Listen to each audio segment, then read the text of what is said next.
You can start, yeah, you can start. Yeah. Start whenever. Okay. So guys, firstly I want to see what do you understand from entrepreneurship? What do you imagine that a social entrepreneur would do? And I mean, having in mind that a business entrepreneur is a person who drives profit. What is a social entrepreneur then? Yes, Daniel? Someone who's an entrepreneur but as well has a social, like does something that's good for society as a whole. Exactly, you're right there. So social entrepreneurs are people who do good and they drive society, they do better for the society. So yeah, that's the definition, very scientific as you can see. They can be all sorts of people, philanthropists, social activists, and environmentalists, and other socially oriented practitioners. So over this weekend, I was at the Emerge conference in Oxford, which is organized especially for social entrepreneurs. And its aim is to help such people develop themselves. It gives them some startup like cash and gives them the skills, it mentors them and stuff like that. And in the UK, probably the organization you want to look at for this is called Unlimited. And they have already helped out 11,000 people for their startups across the UK. So who was, like this guy was the inventor of social entrepreneurship, Muhammad Yunus. What he did was that he coined the term for microcredit. He was originally from Bangladesh, but he went to the States to study economics and became a professor there. So somewhere in 1980s, he went with his students on a trip back to his home country and found out that the reality was not as good as he would want it to be. They talked to a woman who was making stools, bamboo stools. And what she narrated was that for the whole week of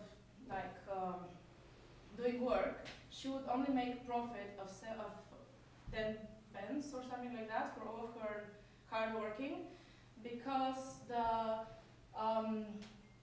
credit she was taking from the bank had a very high tax rate. It was like 10% or something at the time.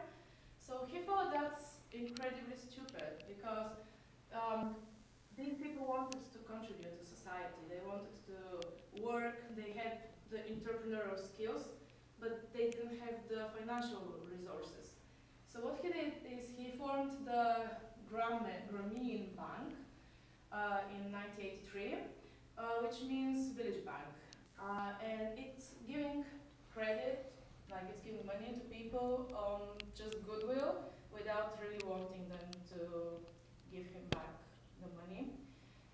And what he found out was that 97% of the borrowers were females. And he thought that is a very good thing, because he found out that these women would borrow money and they would invest them in their children, in the child's education and health.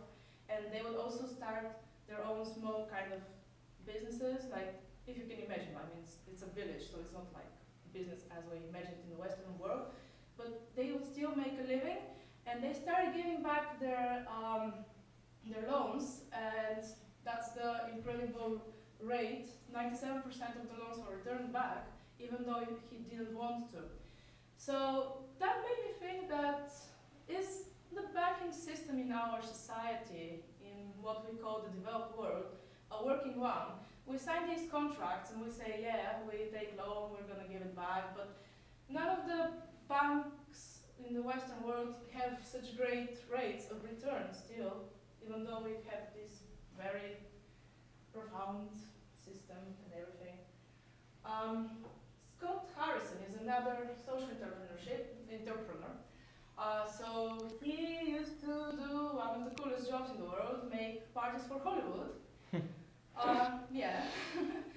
And suddenly, in his 30s, he woke up one morning, or that's what he says in his profile, and he thought that he didn't find meaning in his life. So he went and joined the Christian charity, Mercy Ships, who go around and help people in poverty. And what he found out was that the worst cause of diseases was contaminated water or no access to clean water for people. That was the worst issue for the poorest of poor. And that's how he created, on his 31st birthday, he created Charity Water, which is an organization that donates directly to fund water projects and building wells and sanitation facilities. And so far it has helped 1.8 million people. And I think up to date it has like accumulated 16 million pounds or dollars, I don't remember how it was. And however, their aim is to go to 100. Yeah. Ben Milne. He is one of the most famous innovators under 35 years old. He's a founder of technology startup Glowa. So what Ben found was that when he was a teenager, he had a business which was selling loudspeakers. And he found that annually from his, I don't know, I think he was making like $1 million or something yearly from his business, and 55,000 of it was going for transactions, bank transactions. So what Ben thought was like, in a century where we can send an email over on the other side of the world for free, and we can send a photo and everything to our friends and family, why do we have to pay for sending them money? So Glowa is fighting against that, against all the fees that we have to go through. Because, like, for example, PayPal, I don't know whether you know, but it goes through 4 stages, and you pay at each stage some fee. So that's how you end up like paying more than your transaction is. And he says it's hard, like, to fight with PayPal and Visa, but so far he has engaged 16, I think, companies have liked his kind of business, and he says he wants to work harder and harder for that, so that eventually we're freed from this kind of jeopardy. So, how to make that jump from your college seat and land in the shoes of a social entrepreneur if you want to be one? Well, turns out that if you search in Monster about social entrepreneur, you don't find anything. I actually watched that in a TED talk. The guy was a social entrepreneur. I'll talk about him later. And he said that, and I thought his mischievous there. I was like, no way. Like, and then I went today. This is from today. And yeah, it's a non-traditional job. There is no kind of, like, they don't tell you any kind of what kind of skills you need for that. What's Monster? Monster.com. Isn't it not famous to you, or? No. It's a job like, site? Yeah, you search for a job, and it gives you like kind of skills and description, so you can get like a basic. Pretty shitty name for a job. I don't know. Misleading. Dude, there's another one called Milk Round, right? Milk Round? Yeah. That's jobs as well. People are weird. Milk round. People are really weird. I didn't know Monster, but yeah, anyway. You learn new stuff every day. For students, there's also student beans, like beans. Like worker bees. Okay. As in beans, what you have in like breakfast. Sorry. Yeah. Well, the reason I wanted to have this talk is that I believe that nowadays people are more drawn into doing good with their job. I don't think that we're the generation of our parents who just want to have a job and just make money. I don't know. At least I believe that. I'm philanthropic there. But yeah, what are the questions you usually ask yourself? Like the usual average college leaver asks himself or herself, what do I do with myself? What do I want to become? And stuff like that. Well, if you have decided that you want to be a social entrepreneur, you don't have to ask these questions because you've already decided what you want to do, and it's good. So just throw away these questions out of your mind if that's the path you've chosen. That guy, his name I don't remember. James No, the James Gang is what he created back in this University of Iowa. So his TED talk was very inspirational, much better than mine. But he said that he was the son of a mother who was a nurse and his father social worker, so his path was predetermined from young age. He wanted to do good. So he thought, like, how can I bring about it? So it was at the university. Him and his friends were in their final year. They were all presidents of societies, and there was nothing else they can do, like nothing better for them, like no more senior position in their societies. And what they figured out was that they all knew like interesting people, but these people didn't know each other. And they wanted to bring people closer together and maybe like make a momentum of sharing of ideas and people meeting each other. So they threw a party. They thought, okay, it's gonna be like a fundraising party. I don't know, not very creative idea there, but yeah, a fundraising party at which people would come and socialize and network and this kind of stuff. But to be honest, that was 10 years ago, so maybe that was very revolutionary, I don't know. And quite a lot of people turned up. And some people started sharing ideas, and one of them was like, okay, I have a band, and another girl was like, oh, I want to be a singer in your band, and stuff like that. So they started like coming together, people. And what they did, his and his friends, was that they started booking rooms at the union or like arranging with bars that they hold like evening of artists where they perform, the bands, and all the money that they collected were going for charity.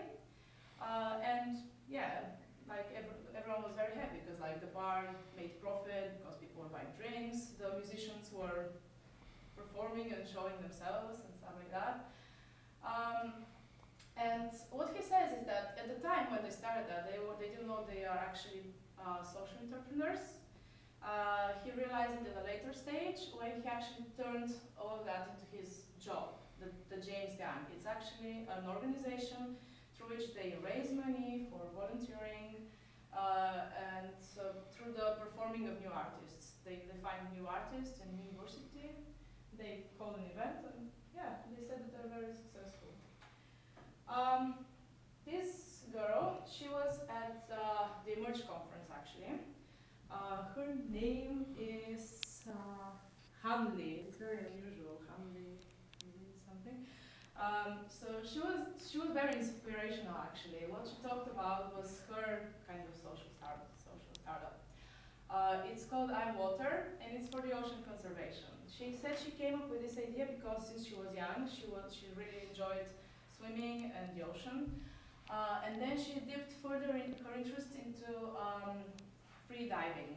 Free diving is solely like swimming as further down and deep into the ocean, solely on your lungs breath, like what you've taken from the, I mean, with no other help, just one of your, yeah, I don't know how to explain it. You take a deep breath and you dive, yeah. No equipment.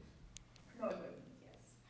And yeah, she said that her record so far has been 70 meters. Very impressive. So what they do is like they employ people who teach kids and other like just people who are interested in free diving.